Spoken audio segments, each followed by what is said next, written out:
makikita natin sa video na yung si Tokomi, isang membro ng Tokomi, nanghihingi ng pasensya sa matanda na may baril kasi nga pinlank nila yun, tsaka di nga inaasahan na may baril pala, kaya todo hindi siya pasensya.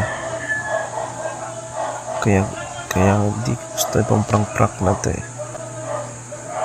baka i-disgrasya pa nila. Kaya ano masasabi niyo guys, comment niyo lang. Thank you. Hello.